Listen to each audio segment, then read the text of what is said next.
Welcome everybody to yet another exciting Drak and Shadow vlogs where we take and review a movie that we both want to see and spoil it all for your entertainment pleasure. I, of course, am the shadow half of the channel, being Shadow Blazer 3000. And I'm Drak 2326. We're spoiling it for their pleasure? Yes. Okay. Alright. I guess that works. So here today we are here to discuss the other film that came out with Interstellar, Big Hero 6. By Walt Disney Animation Studio. Yes, based on the Marvel comic. This is actually a comic I am not familiar with. When they started saying this was an actual comic series, it made me actually want to go read the books, just because it's so out of left field that it doesn't even feel like it would be within the Marvel universe, but it is. So yeah, it's made by Disney Animation Studios, not Pixar. I think I've said Pixar a couple of dozen times. Yes, and I'm always correcting them. Because, yes. Well, that is there a difference anymore, really? Yeah, it's kind of true. I don't think there is much difference between the two. Stylistically, they're pretty similar. Yeah, I mean, the major difference that I can think of is because they both do shorts and they both do all the distinctive stuff, but really I think the one film that is defined Disney Animation Studios was probably Frozen, or Wreck-It Ralph, one of the two. And then now we have Big Hero 6, which is interesting because now Disney's kind of utilizing their Marvel properties. So, first of all, before we get into this, we do this all the time. We're going to do it again for the people who are brand new. This will contain heavy spoilers. So, if you want to see this movie and you don't want to be spoiled, click off. We'll wait. Well, the pause button will make us wait, but that's it. So, let's go ahead and get into the action here. Well, first I gotta draw a new battery for my imaginary watch. Alright, so this story takes place in the city of San Francisco? Yes. I think that's how it said. This sort of weird hybrid of San Francisco and Tokyo. Yeah, it's weird. That's why in a lot of cases it felt like a manga. It's because like San Francisco? What? It's like old Tokyo.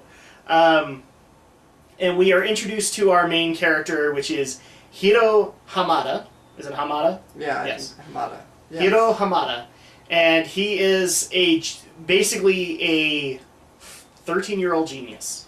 He is, especially at robotics, he loves robotics, and so much so that he actually is doing the illegal bot fighting circuit and kicks everybody's butts, and he's kind of a hustler with it.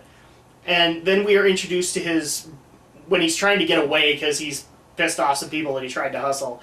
We're introduced to his brother, Tadashi Hamada, and he is a college student working at the, I don't think they ever mentioned, was it just San Francisco University? Yeah, that was pretty much it. Yeah, he was a student there, and he was in the robotics department, and it just so happens that in order to get his brother out of trouble, because he knows he's got a very good mind, they make an emphasis that Hiro graduated from high school at 13, and yeah, he's very smart, but he's just doing the bot fighting because it pays. So they actually have a moment where Tadashi actually takes him to where he works, to I loved how they called it the Nerd Lab. Yep. Where a bunch of just what we would probably consider just stellar minds at work. And that is the crew that Tadashi has been running with. So I'm trying to remember some of the names. We had Wasabi. We had Sunshine. We had Sunshine. We had Honey Lemon. And then Go-Go, I think, was the other girl.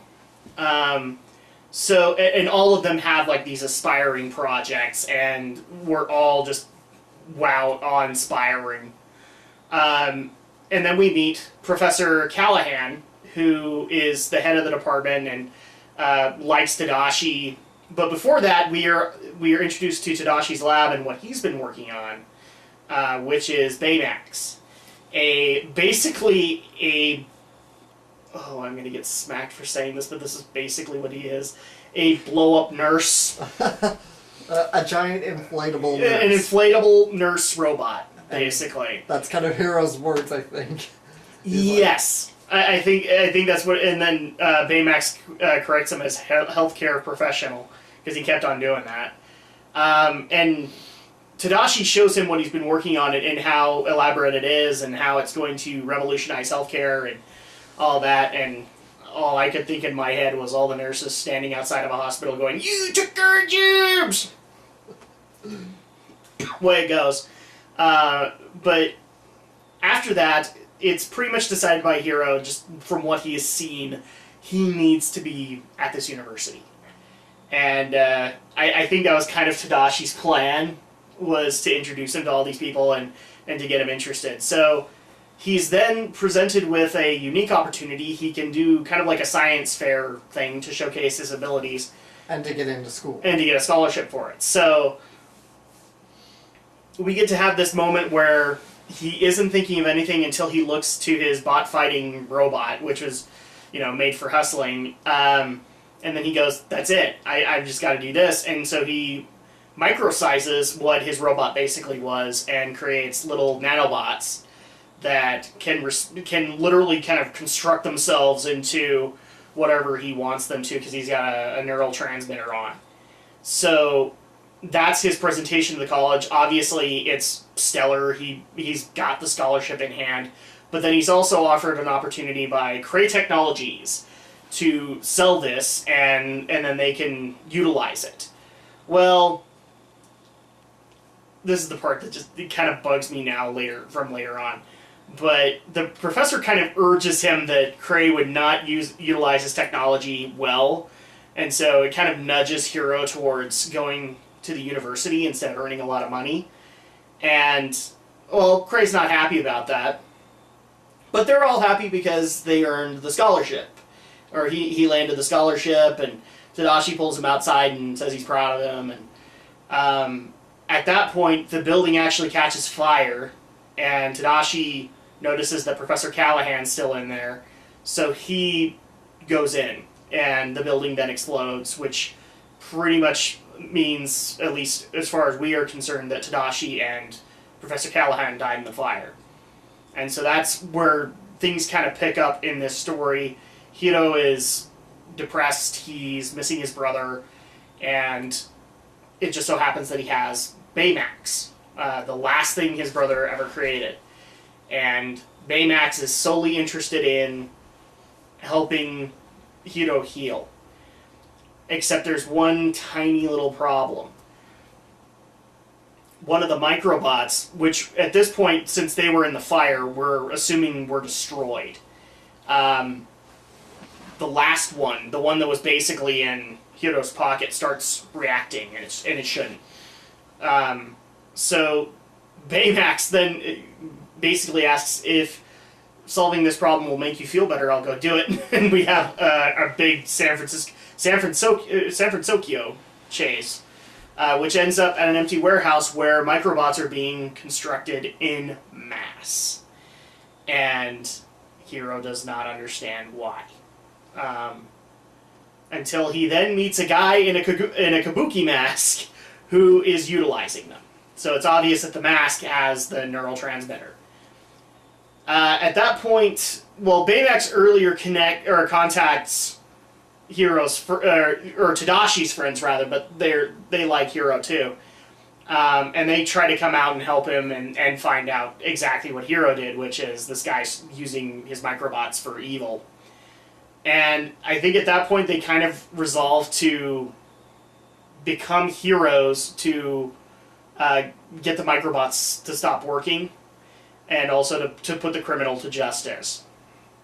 So we go into a big montage of Hiro working with all of them to kind of utilize their abilities into superhero powers.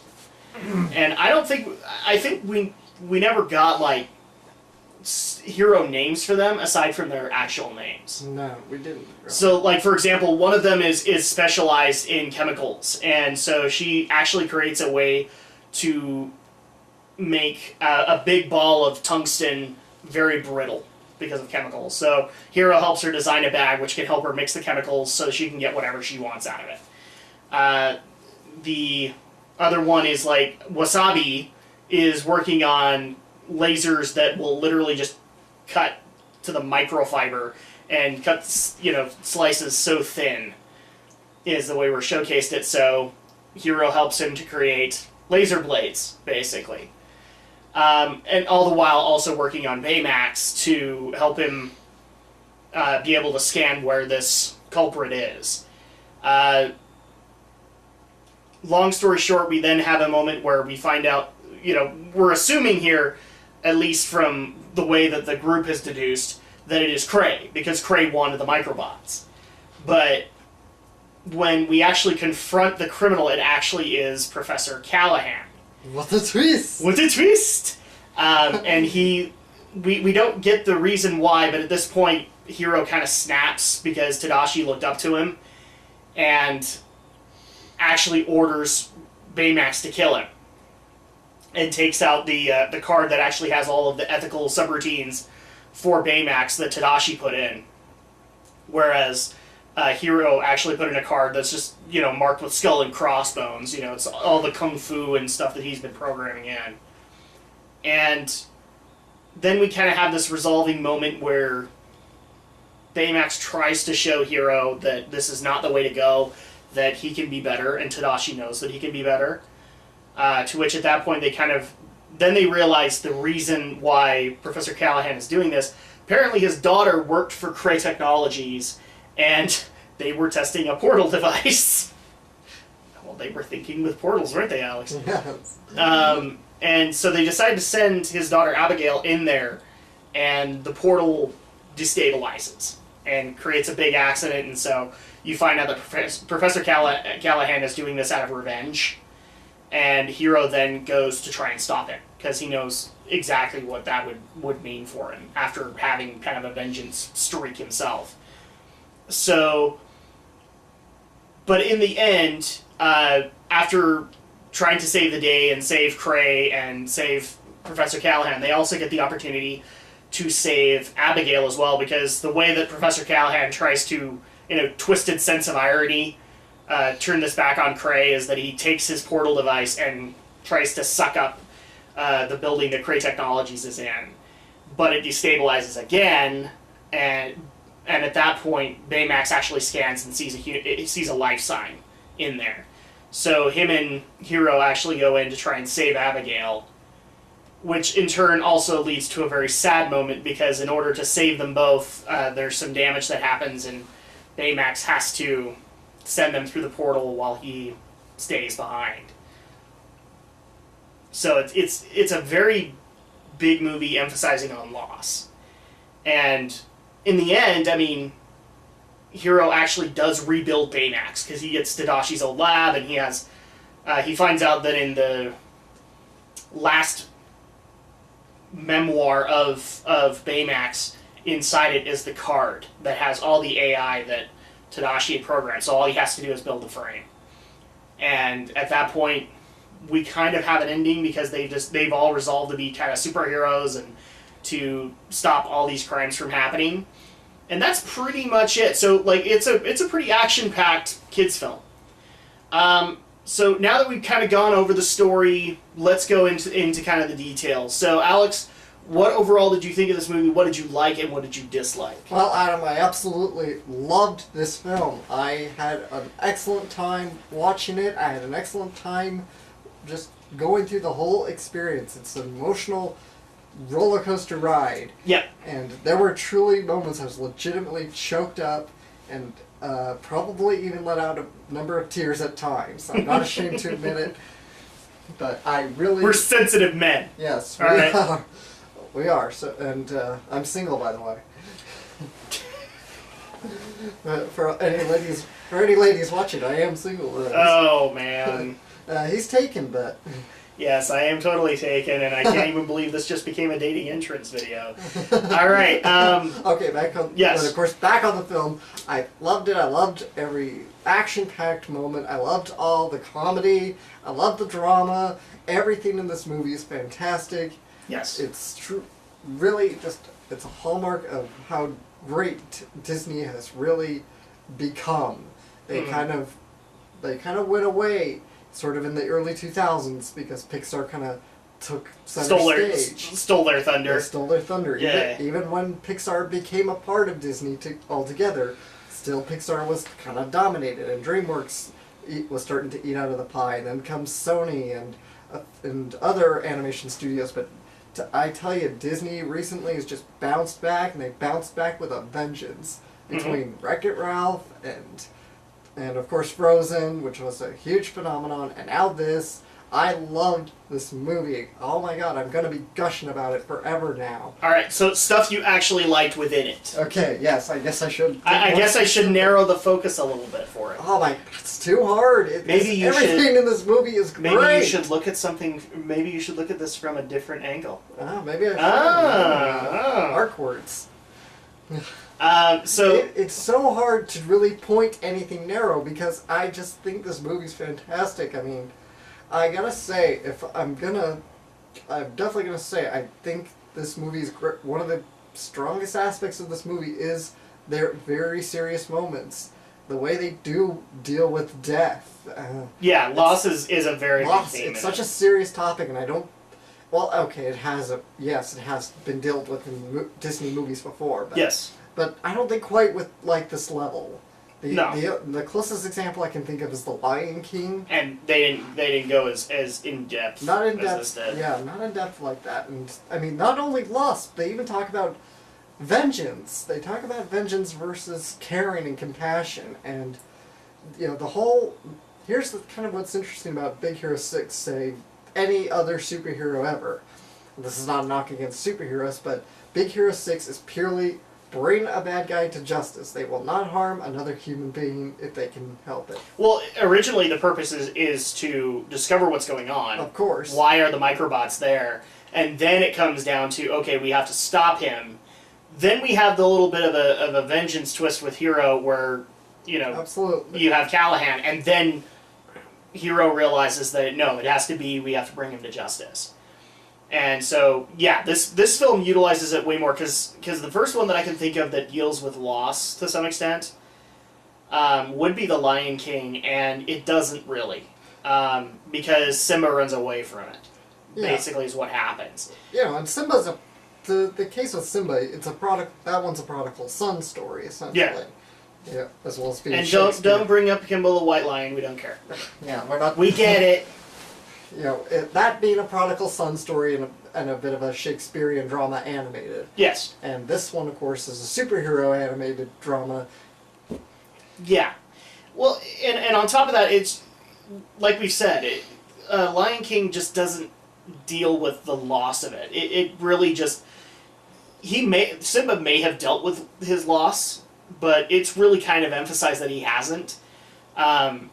Because we skip through so much time. Mm-hmm. In that movie, because we go from him being a kid to watching him grow up, kind of thing. Whereas we actually get to see Hero work his way through loss, and then also through his desire for vengeance and why it is wrong, kind of thing. Yeah. So this is a very good film, at least as far as that is concerned. And I actually got to say the same thing. I'm complimenting Disney a little bit over the last couple of films, because I think really the one that started it for me was The Princess and the Frog, because that actually had a message of hard work gets you places. And that's one of those messages that I think should be heard throughout many, many, many voices and communities right now. Then also, this one helps to deal with loss. Wreck-It Ralph, I'm trying to think if there was actually a deeper message to it. I think it was more along the lines of you can stand out and it's alright. Yes. You can be unique, even when you're the bad guy. Yes. As well as concerning Penelope being the glitch and all. Yes. And there's definitely something with her arc. Well, yeah, she's the glitch and he's the bad guy. Yes. So nobody wants to associate with them. I'm trying to think of Frozen. Frozen had one, but I'm not sure. Truth be told, I haven't watched Frozen all the way through, but I can't deny it's a huge phenomenon. It's got something. I don't agree with the whole... I've seen a lot of people basically saying that it's got a message towards homosexuality. I don't know if I agree with that. That seems like a weird place to go. I mean, it seems it's because of the song "Let It Go," I guess. So at that point, I may get where a lot of people get that, but I really do think it doesn't. That's not part of it. I see that song is really what you make of it, kind of thing. Well, I mean, what I do know of Frozen, it feels like a movie about strong sisterly bond, and yes, that's what I got out of what I do know about Frozen, what little I've seen of that. And I'm glad you brought that up, because that's another big thing that you could see out of all of these films, which is family. Yes, family's become a real strong trend in these films lately, and I'm really liking that. Because Princess and the Frog had a deep emphasis on it. Wreck-It Ralph totally did. Here's where Wreck-It Ralph is kind of different. It doesn't have to be like your immediate family. Family can be whatever you want it to be.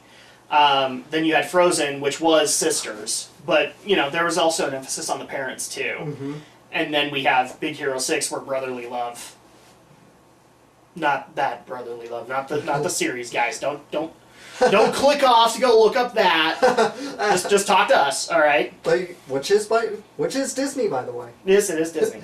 Classic series. Go look it up after this is done. We have created ADD in people. Anyway, so let's be critics for a second here, Alec. Well, let me give something that I legitimately liked from this. First of all, I agree with Alex wholeheartedly. This dealt with loss, and it was a big theme. Enough so that I'm kind of surprised. This is a kids' movie, and we were kind of in a sold-out show. I was kind of surprised we didn't hear like a dozen kids start crying.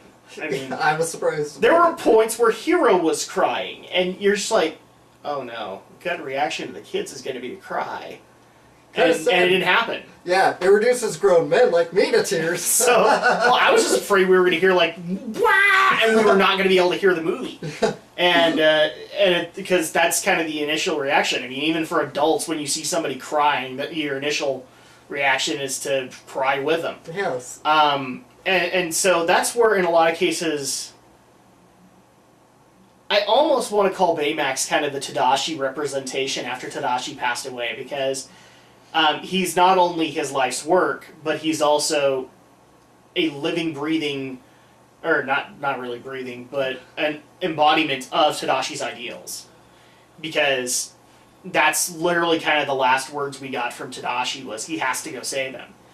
And so he builds a robotic healthcare professional to save people. So I like the fact that we have that representation, and I also just love the character of Hero. He was really well done.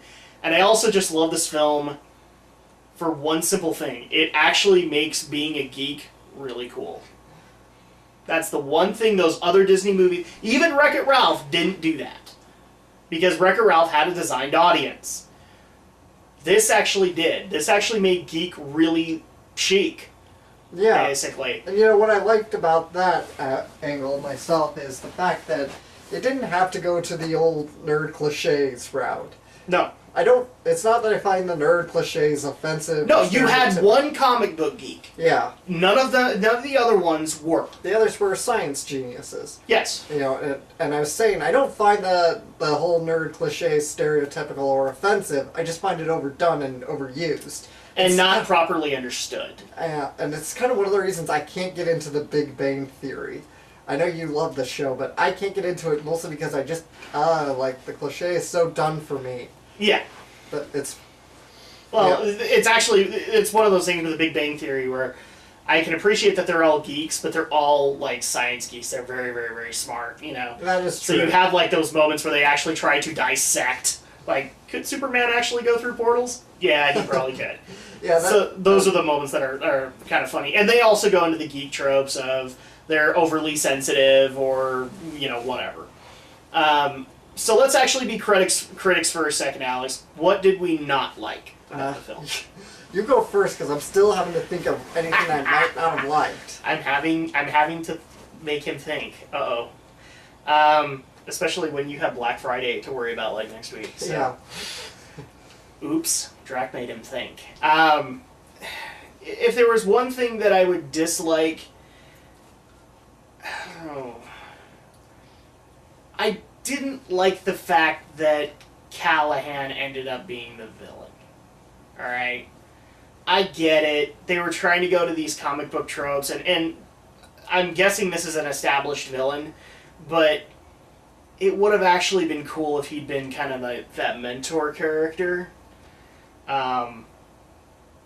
That's a legitimate beef that I have with it. Also, the Ant, she may be in the comics, but she just felt like she was not needed. You think her character's a little tacked on? A little. And it's just because we had to have, and she's played by Maya Rudolph, by the way, if people were wondering what she's been doing since SNL.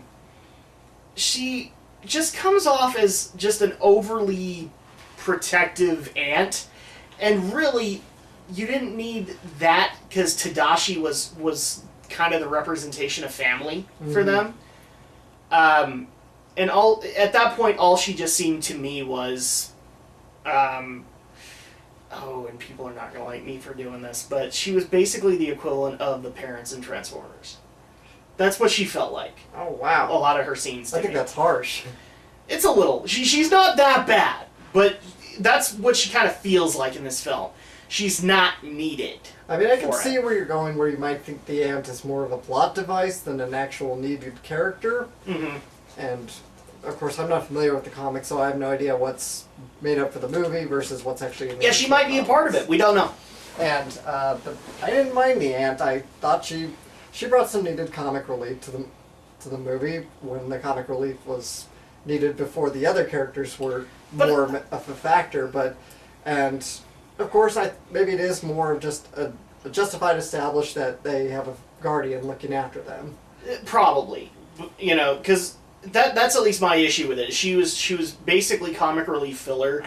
Because I'm sorry, but everybody was laughing way harder in the theater at the Baymax stuff. I mean, Baymax was the comic. Baymax was the great comic. Was the comic relief and also kind of the general plot device. So at that point, that would be kind of my beef with it, which is really nitpicking. But if I were to design this in my head, unless she was an integral part of the comics, I would not include the Ant. But that's me. Did you love the part where she's like watching Frankenstein and Baymax stops to watch? Yep. And of course, Arrow's got to follow him along. No, because I think I was actually thinking two steps ahead. I'm like, he scanned her. He notices the elevated fear count, and he's gonna go try and help her. So I'm like, awesome. Yeah, it would have been. I think it would have been great to get a little more of the Ant. I mean, unfortunately, animated films generally have to always be forced. Or at least have a serious moment with her. Yeah. Because there really wasn't one. Yeah, her time is so terribly limited. I mean, yeah. Who knows, maybe there's more in the storyboards and more in the various drafts of the script. And of course, it's an animated film. They always got to force them to be about the 90, 80-minute range. Which is stupid because Harry Potter was 2.5 hours long, and that proved that kids could sit in for 2.5 hours. Yeah. I don't quite understand it. All right, if I've got to raise a few nitpicks, truly, I think there would just be, if I could rewrite the film a little more, and that is, I would like to actually have a few more tender, maybe quiet moments with Hero, dealing with the grief, especially like, I'm trying to think of how the scene was bridging. I'm trying to think of the right scene. They basically went from the fire to the funeral, where you can see Heroes off in the corner. Yeah. And then they went to his room when Baymax activates. I didn't have a problem with that. That felt as far as movie compressed time, that felt pretty decent. Yeah. I think the scene I had a bit of an issue with was, it was right after Baymax went on his revenge streak, and of course they managed to get him out of the revenge, and Hero left and flew off and isolated back in his room to help fix Baymax and try and get back. And of course Baymax is questioning, will me terminating Yeah, that was a very powerful moment, and it felt rushed to me. Yeah. And I would have liked to have had a little more solace with Hero, even just a full moment where he I sobbed. I would have taken a sobbing moment. If you think about it, the most powerful moment of that entire scene was Baymax looking down at him and going, "Would Tadashi want that?" Yeah, especially, and that's the time he also shows Tadashi's various prototype test footage.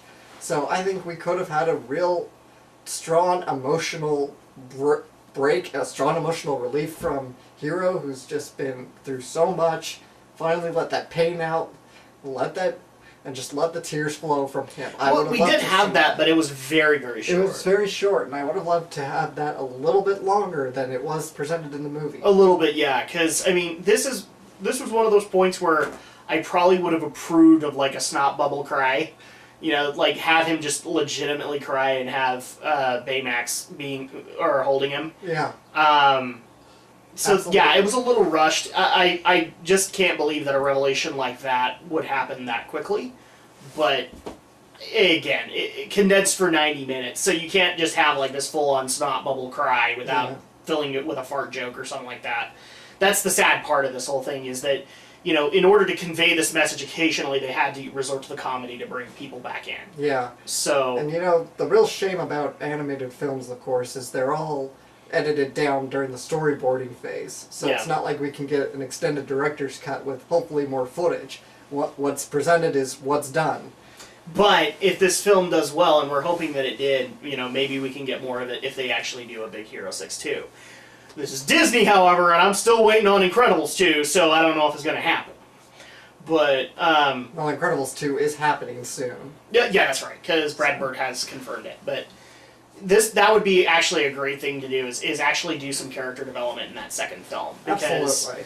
Hero doesn't get a whole lot of it, aside from a lot of his feelings are kind of conveyed via Baymax. Yeah, and you know, you can tell this is kind of the experimental Disney's going off, trying a slightly different theme. It's going off the radar. This is not a very well-known comic like Spider-Man or Avengers or Captain America. No, the way that for the Marvel nerds out there, this team got introduced in a comic of Alpha Flight. So that's how third tier this is. I mean, for people who don't know Alpha Flight, there's a reason, all right? They're basically the Canadian version of the X-Men, all right? The main reason that we know of them is because at one point, a certain X-Man had an affiliation with them. Take a wild guess who. It's because it's part of Wolverine's backstory. So that's how we know Alpha Flight. I know that they've done comics to try and flesh them out a little bit, but again, this is how we know them. And this is how they introduced Big Hero 6, was with Alpha Flight. So yeah, this is a third, fourth tier hero team. Yeah, so kudos to Disney for kind of taking that risk and going out on a limb. You know, it's easy probably for critics like us to criticize when it's just yet another adaptation, especially out of Marvel, but at the same time, not all adaptations are created But if you look at it, this is like, aside from animated series, I'm not counting those. This is the first time where we've actually seen Disney utilize a Marvel license for a movie. Yes. Mostly they leave it to Marvel Studios to do that. So this is Disney's take on it, and I thought it was great. I thought it was a great adaptation, especially since they brought in a lot of the team that actually designed Big Hero 6. So they had what they needed. I don't think we really need to speak on the sound, or the music or the sound, because it was just great. Fantastic. The voice cast was really well done. James Cromwell is playing Professor Callahan. He's great when he's both a good guy as well as when he's a bad guy. James Cromwell is an amazing actor. Yes, or to the Star Trek fans, Ephraim Cochrane. And then we also had a lot of actors that I hadn't heard of, but they did their roles very, very well. A fairly unknown cast. Yeah, which is extremely rare in an animated picture. They'll always go after. Yeah, Disney will usually dip from the well, kind of thing. You know, if it's Disney, they'll go after reputable and big-name actors. If it's DreamWorks, they'll just go after whoever's the hottest celebrity at the moment. I mean, we could have easily gotten David Ogden Stiers in one of these roles. We could have. Yeah, that would have been good. He would have, but that's what could have happened. Although I think he's kind of solidly in the Ghibli now. the Ghibli well. But overall, let's go ahead and get into the final analysis here. Since we've talked negative, we've talked the actors. Well, perhaps we should also talk about the short film that preceded. Oh yes, yeah. So I'm really beginning to like the Walt Disney animation shorts because I remember loving Paperman.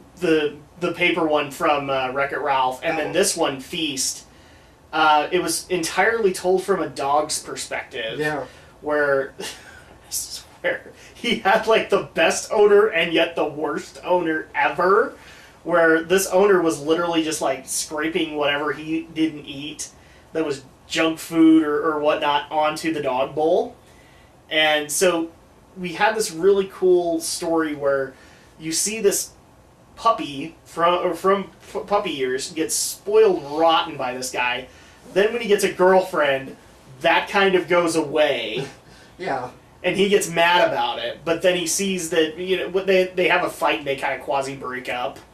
And the dog realizes just how much this hurts him. Yeah, because the man, you really feel the man's pain too. Through the dog's perspective, which is really brilliant. Yeah, that's the cool part about the whole short, is that it was all done from the dog's perspective. Yeah. Very, very few human faces were actually ever shown. We didn't actually see his owner until, what, halfway into it? Yeah. And then at that point, the next face that we see is basically the baby that they have when they get married, and how he now has a new playmate who's going to, you know, eat junk food with him.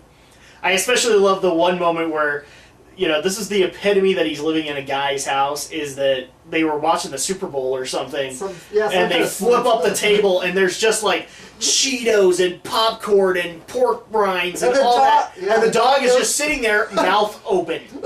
Yeah, he anticipates it coming, he's like, okay, any second now that table's gonna flip, and yeah, dude, just like, it's in heaven. Yeah, exactly, and that's kind of the pivotal moments of the film, is when the dog is just sitting there, mouth gaping open. I mean, because even like at the very end with the baby drops a meatball, and the scene that we get is the dog gaping, mouth open, ready for it, kind of thing. Yeah. So, and of course, in the end, he learns to appreciate his dog food and eats properly. Yes, and eats properly. So, I tell you, I don't know what, maybe it's... Way to not preach, Disney! Wow! Yeah. I don't know what it is, if it's holiday stress getting to me, but I also lost it during this movie. I started just bawling. Oh, God. I'm a sad sack today or something. I don't know what it is. Apparently, they pressed all the right buttons for Alex. When the dog was feeling his owner's pain, I was feeling the dog's pain. Yep, exactly. And so that's kind of the brilliant mechanism, that it's all told through the dog. Yeah. Brilliant little short movie. Yeah. I'm calling it now. Big Hero 6 wins Best Animated Feature. Feast wins Best Animated Short. Here's the part where I disagree with you. Big Hero 6 won't even make it into the Best Animated Feature. Oh, there's no way it won't. No, Oscars hate superheroes. They really do. But Disney's got the campaign power, at least for this. Animated movies. I hope you're right. I really do. But the Oscars hate superheroes. They hate live-action superheroes, but as far as animated films, well, granted, the Academy can barely care about animated films anyway, but I think Disney's got the campaign power to kind of push the Academy into Big Hero 6, or at least push it into the nominations. Possibly.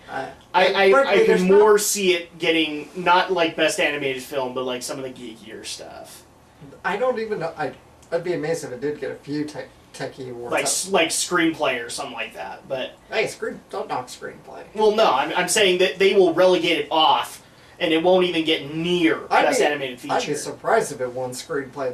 That's like totally a high tier. That's like the third tier between Best Picture and Best Actor. Sure.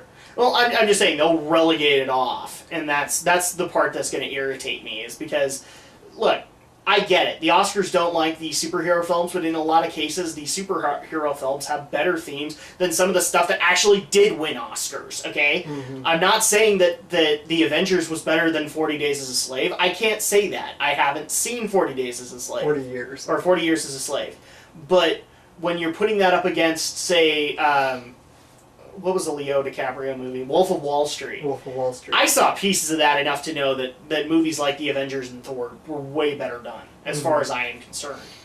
And that's not because I totally have Leo DiCaprio hate.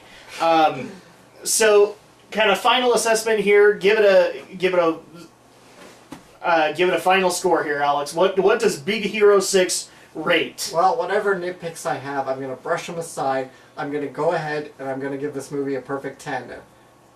All right. That's cool.